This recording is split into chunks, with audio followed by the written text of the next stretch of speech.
Wiggle your fingers, wiggle your wrists, hands on your knees. Gently stretch your shoulders and upper body.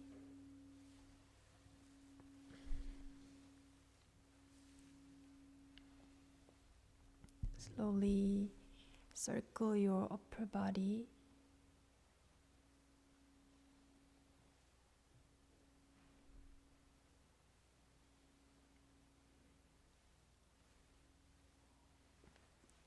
Now collapse your fingers, bring your hands up high, and wiggle your body side to side. And Katherine, please come up forward.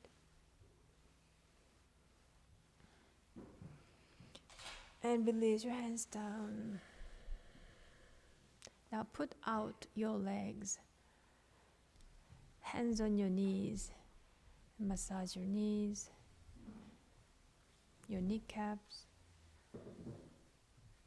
your thighs.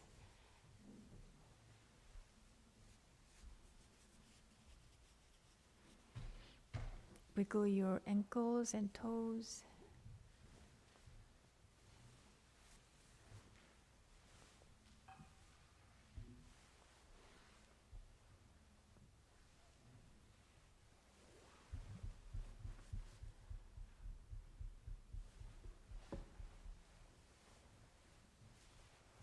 Bring your hands to your left side and stretch your spine. Back to center, go to your right.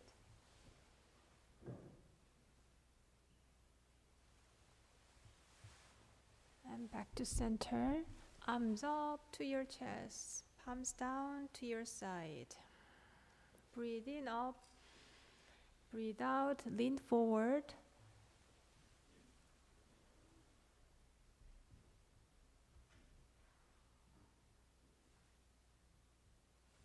Breathe in and breathe out.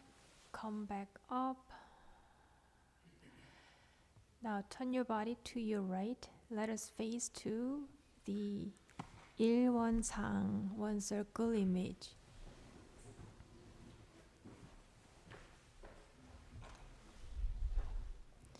Make your seat comfortable and arrange your body on your mat.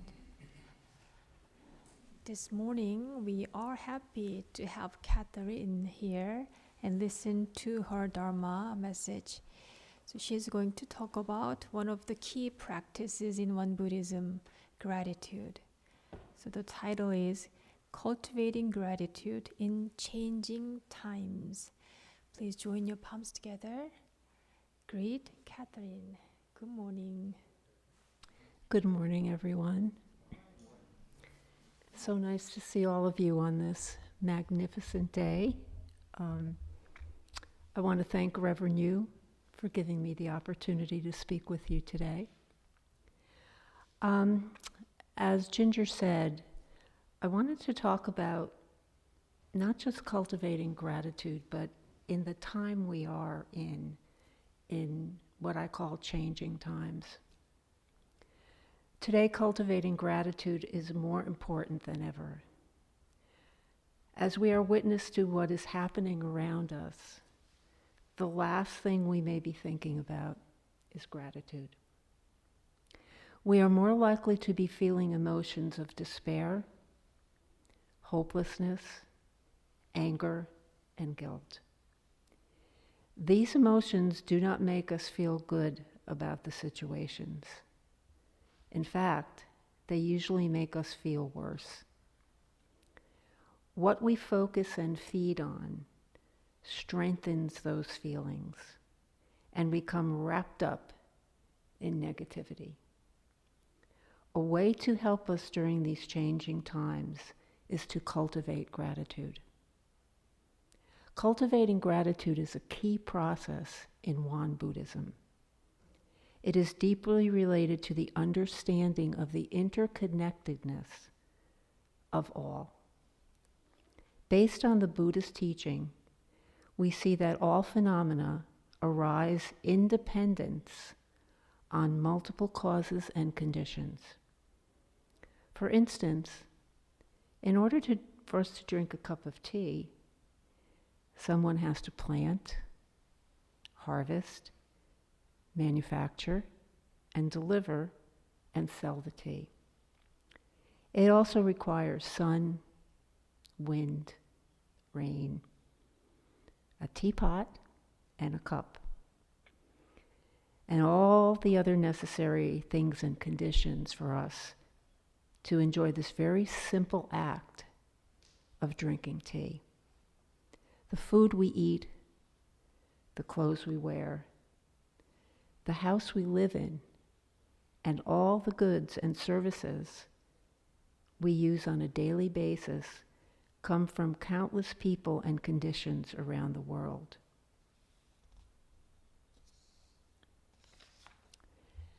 The doctrine of the canon contains the fourfold graces. What I want to focus on is the grace of fellow beings. It can be extremely difficult to realize and appreciate the grace of fellow beings when we are witnessing so much darkness and despair. We see people damaging property, looting stores, fighting with one another, hurting and even killing one another. The intensity of hate is sometimes overwhelming between different factions. We certainly do not see any gratitude there.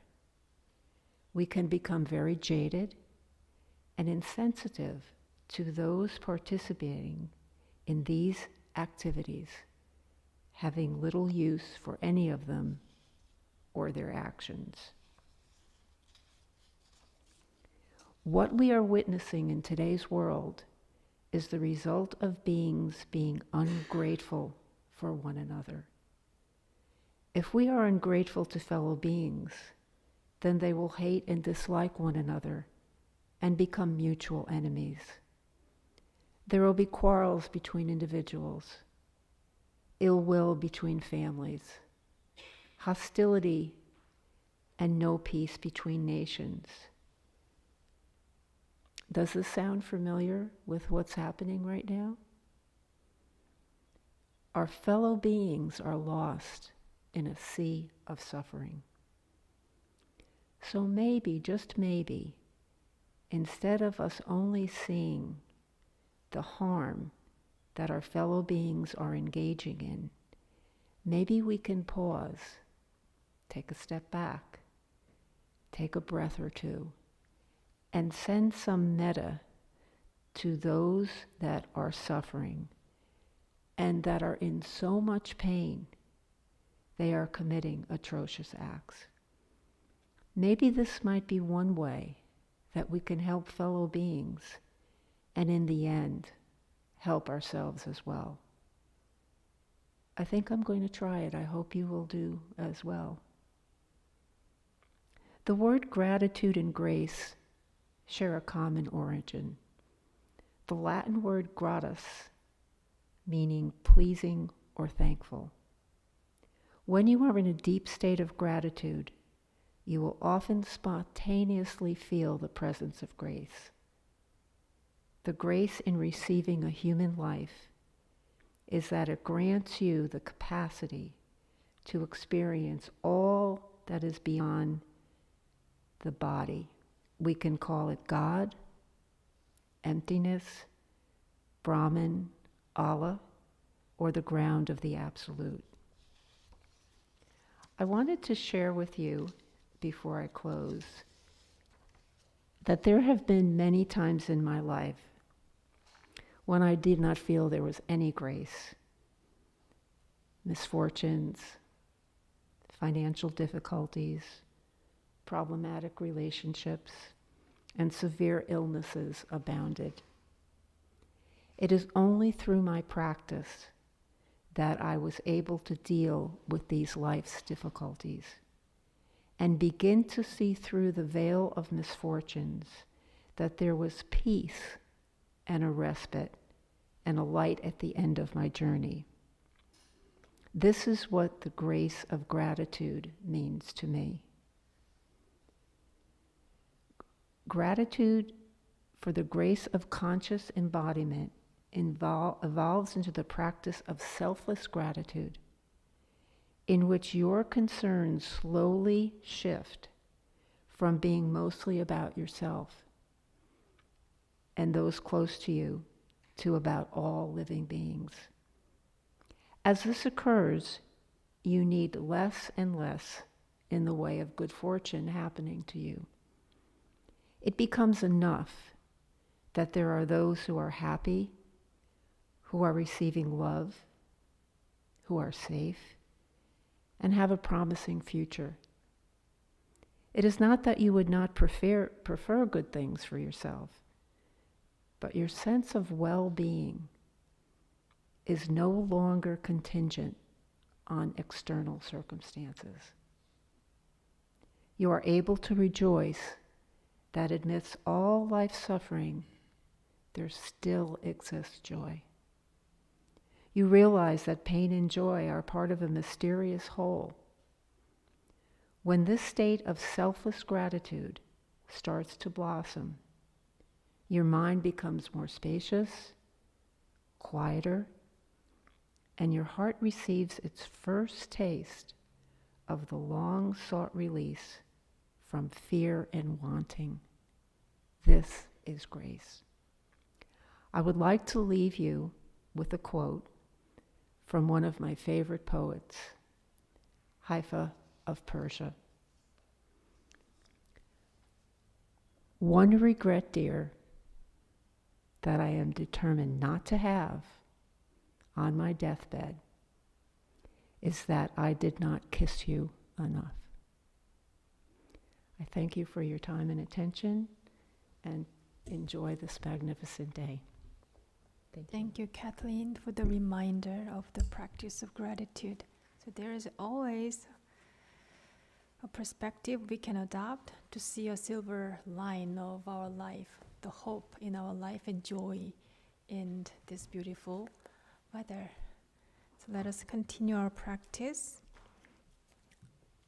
for another 15 minutes or so for sitting meditation. But before that, if you need to adjust your body, your mat, your intention for your practice, please take your time to do so. If you need to move your legs, please do so. This is going to be your practice.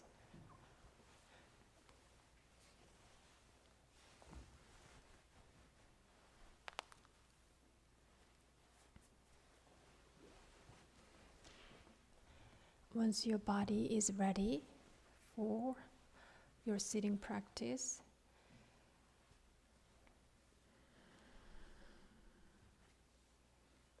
pay attention to your breathing now, to see whether you are breathing comfortably, deeply, and mindfully. Breathe in,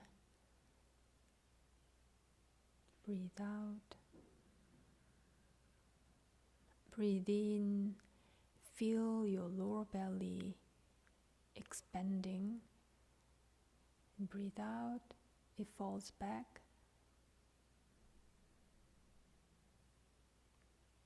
And stay with your breathing.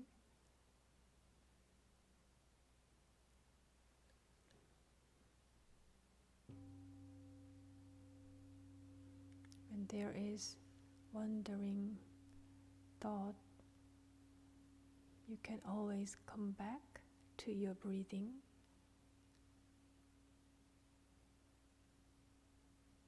By simply recognizing the thought.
Page 6. Let us recite essential dharmas of daily practice. Today, John will lead us to read this together. Page 6. Essential dharmas of daily practice. 1. The mind is originally free from disturbance, but disturbances arise in response to sensory conditions. Let us restore the equanimity of our true nature by letting go of disturbances. 2. The mind is originally free from delusion, but delusions arise in response to sensory conditions. Let us restore the wisdom of our true nature by letting go of delusions. 3. The mind is originally free from wrongdoing, but wrongdoings arise in response to sensory conditions.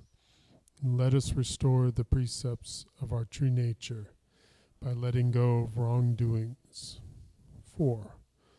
Let us replace disbelief, greed, laziness, and ignorance with belief, zeal, questioning, and dedication. 5. Let us turn resentment into gratitude. 6. Let us turn dependency into self-reliance. 7. Let us turn reluctance to learn into willingness to learn well. 8. Let us turn reluctance to teach into willingness to teach well. 9. Let us turn lack of public spirit into eagerness to serve the good of all.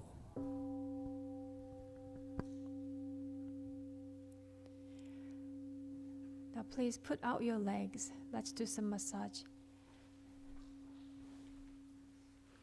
Both hands on one knee and massage your kneecaps. So one knee at a time.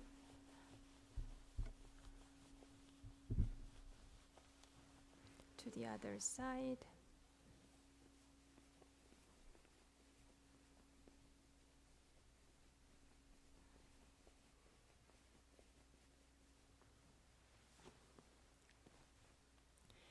Put your left hand behind your head, your right hand to your side, and stretch your spine, your shoulders and neck. Stretch your side. Come back.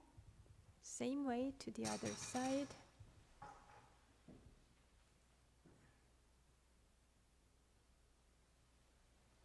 And come back. Now grab our ears, pull them out. Twist them.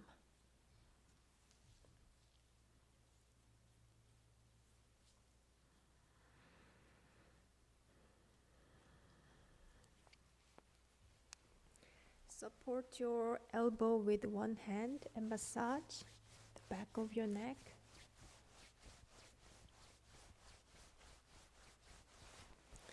The other way.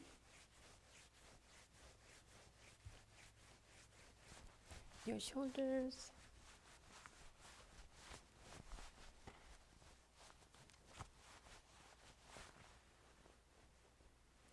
Wiggle your shoulders, upper body. Wiggle your face too.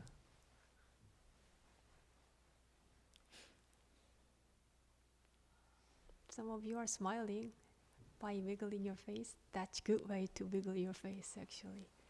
So I do see new faces today. So let's say, how many, who are new to our center? One, hands up high. Clark?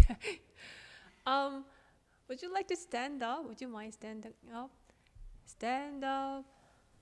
So we can give you a welcoming applause. Say your name, please. What's your name? PJ. PJ. Rob. Nick. Domingo. Yes, sir. Brian. Leslie. Welcome, everyone. Let's give them a big applause. Welcome. I don't know whether you picked the right there or not, because we had long session of sitting, but regular service, we do have one sitting meditation and a little bit longer Dharma talk service and chanting meditation. Please take your seat. So you want to keep coming to experience what do we have here in this beautiful Dharma hall.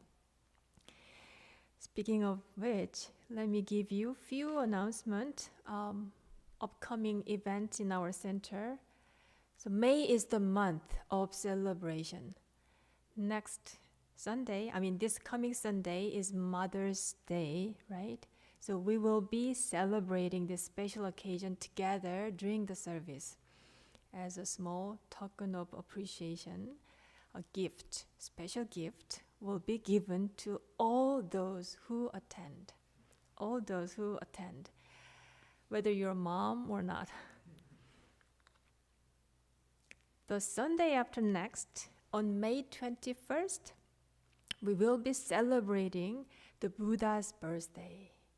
During this service, you will have the opportunity to observe one of the one Buddhist rituals, which are performed to honor the life of Buddha.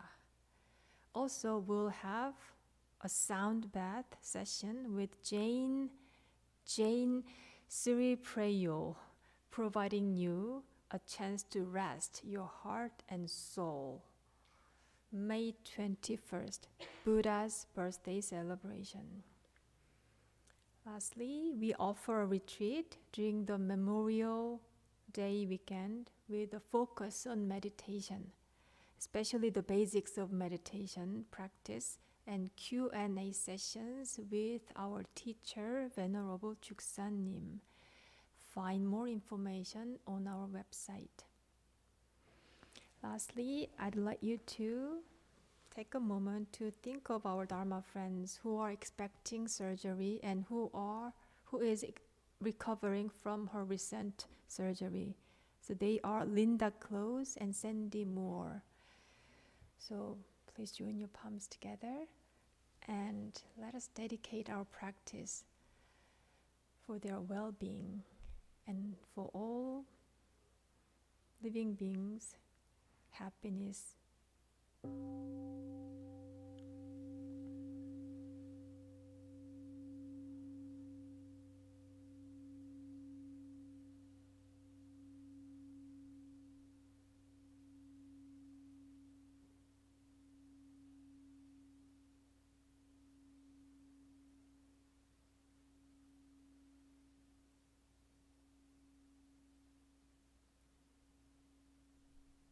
Thank you for your prayer. And thank you for practicing with us today. We hope to see you next Sunday.